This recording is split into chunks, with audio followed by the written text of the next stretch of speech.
Un šī te dāvināšana tādējādi nopelnot šo uzmanību, mīlestību, ja, tas, kas tev vajadzīgs, tas nozīmē, ka tevī pašā tas vispār nav. Tie ir tie cilvēki, kas nemīl sevi. Šis ir tas iemesls, kāpēc tavā dzīvē ir egoisti un skopuļi. Viņi arī rāda to. Viņi nedod tev šo atpakaļ, jo viņi rāda tev, ka tu pati nedod sev šo mīlestību. Tie cilvēki, kas rūpējās par visu citu vajadzībām, nekad nerūpējās par savējām. Viņi ir aizmirsuši sevi. Viņi ir nolikuši sevi pēdējā vietā. Un tas nozīmē tikai vienu. Tur nav mīlestība pret sevi.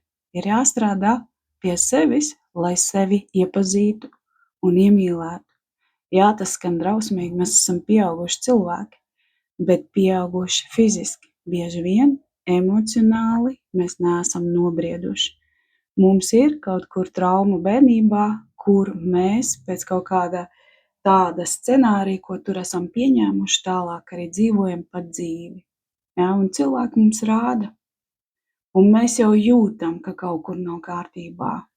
Ja tā godīgi, tu jau jūti, kad nav godīgi. Vai ne? Tu esi tik laba, tu esi izpalīdzīga, tu pat cilvēcīgo, a pret tevi tā nē.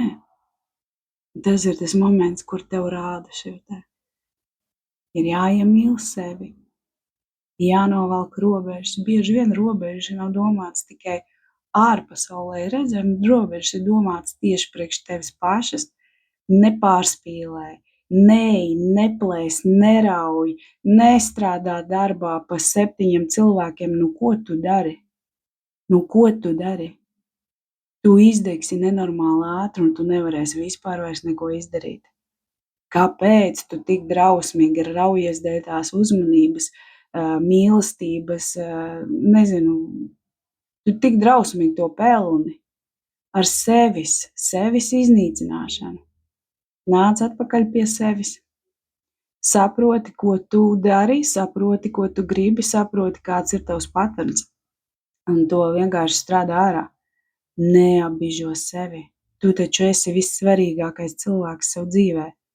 Viens pats tu šajā pasaulē ienāc piedzimstot. Viens pats tu arī no šejienes aizies. Kurš ir svarīgākais cilvēks šajā pasaulē?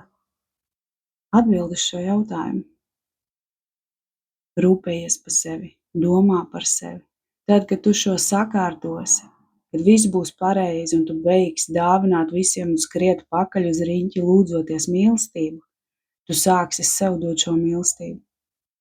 Un tur jau viss sakārtosies tālāk ar cilvēkiem. Atkritīs momentā tie, kas tevi izmanto, tie, kas tev sēž uz tavas galvas, tie, kas sēž uz tava maka, momentā atbirs.